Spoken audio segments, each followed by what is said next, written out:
নিজৰ কামত এমাহ বিচাৰ থাকোঁতে তোমালোকে প্ৰিয়ংকাক বিয়াই দি দিলা।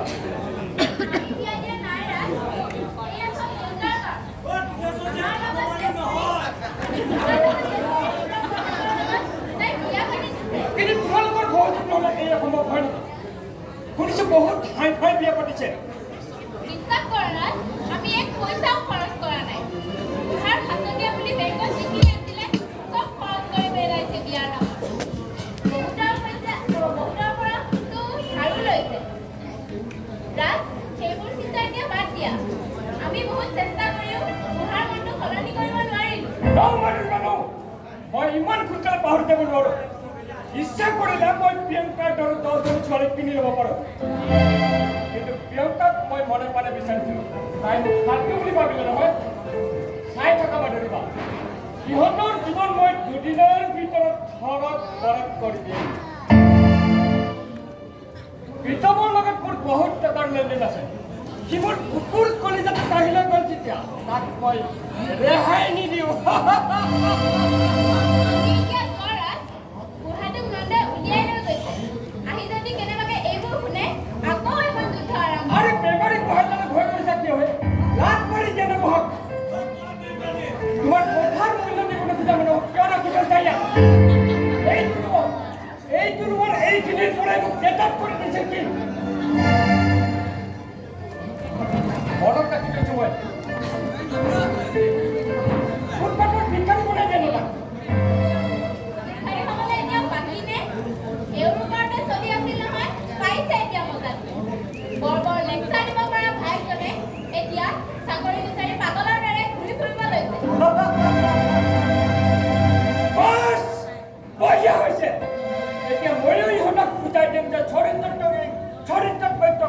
কিমান বেছি হিন্দু আহিলে এওঁটো অহা দেৰি হ'ব।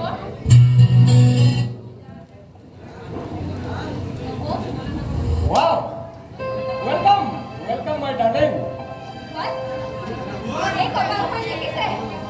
কপালৰ ৰঙা দাগটোৱে মোক এজনৰ পত্নী বুলি চিনাকি কৰাই দিয়ে। আনৰ পত্নীক ডাৰ্লিং বুলি কপালখনে এই অসংখ্য মুখবোৰক খুৱাই দিব লাগে। হেই প্ৰিয়ংকা! চাফা কৰি দিম। মোৰ ভাইটো পাগল হৈছে নেকি? তেওঁ ভাগত বুজাই দিয়া। এইখন সংগীতৰ গুৰু দেৱানন্দ গোস্বামী ঘৰ। বলিয়াৰ দৰে চিঞৰিবলৈ এইখন কোনো মেণ্টেল হস্পিটেল নহয়। কি মোৰ ভাইটি? মোৰ ঘৰলৈ আহিছে। সম্পৰ্ক ছিগি এঘৰেৰে উলিয়াই দিয়াৰ পিছত এইখন ঘৰৰ আলহীক অপমান কৰিবলৈ তুমি সাহস ক'ত পালা? মুম্বাইত পঢ়ি অন্য নহ'লেও যোগ্যজনক সন্মান কৰিবলৈ শিকিছোঁ। মুম্বাইত পঢ়িবলৈ গৈ কি বহুত ডাঙৰ মানুহ হ'ল বুলি ভাবিছা নেকি? মেডিকেলৰ ডিগ্ৰী লৈ আহিছা, সেইকাৰণে তোমাৰ ইমান অহংকাৰ। মই আপোনাৰ ওচৰত অহংকাৰ কৰিছোঁ। কাক কেনেকৈ ব্যৱহাৰ কৰিব লাগে সেইখিনি জ্ঞানৰ চাৰ্টিফিকেটখন আপুনি গোটাব নোৱাৰিলে। আৰু মই মুম্বাইৰ পৰা মেডিকেলৰ ফাৰ্ষ্ট ক্লাছ ফাৰ্ষ্ট চাৰ্টিফিকেট এখন বুটলি আনিছোঁ। সেয়েহে আপোনাৰ লগত মোৰ বিয়াৰ প্ৰস্তাৱটো মই নাকচ কৰিছিলোঁ।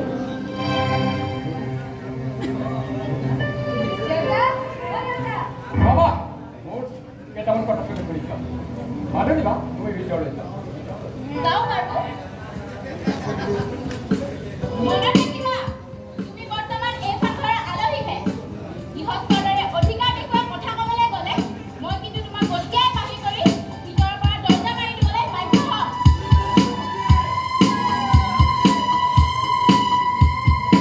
সেইকাৰণে মানুহে ডিচিশ্যনবোৰ লওঁতে অলপ ভাবি চিন্তি ল'ব লাগে। তুমি যদি মোৰ প্ৰস্তাৱত মান্তি হ'লাহেঁতেন। বন্ধ কৰক এইবোৰ। নোৱাৰি প্ৰিয়ংকা, মোৰ কুকুৰ যেতিয়া তুমি আৰু লগাই দিলা মই মোৰ মুখ বন্ধ কৰিব নোৱাৰিম। মোৰ লগত ঠগবাজি কৰি আজিলৈকে কোনো মানুহ সাৰি যাব পৰা নাই। মই বহুত বেয়া মানুহ প্ৰিয়ংকা। মই বহুত বেয়া মানুহ। কিমান বাৰ কৈছোঁ মই আপোনাক ঘৃণ কৰোঁ। কিয় লাগি আছে মোৰ পাছত?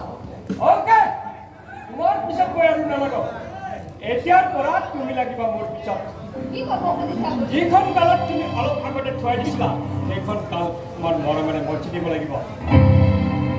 কি ক'ব বিচাৰিছে আপুনি? প্ৰীতমৰ পৰা মই 25 লাখ টকা পাব লগা আছে। মই দাখিল কৰিম গোটে মোলে 50 লাখ টকা কি মোক দুদিনৰ ভিতৰত দিব লাগিব হয় দিব আৰু যদি নৰে তেন্তে কি তোমাক মোৰ ওচৰত কি কৰিব লাগিব মাইনে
নিজেই কষ্ট ফুৰিব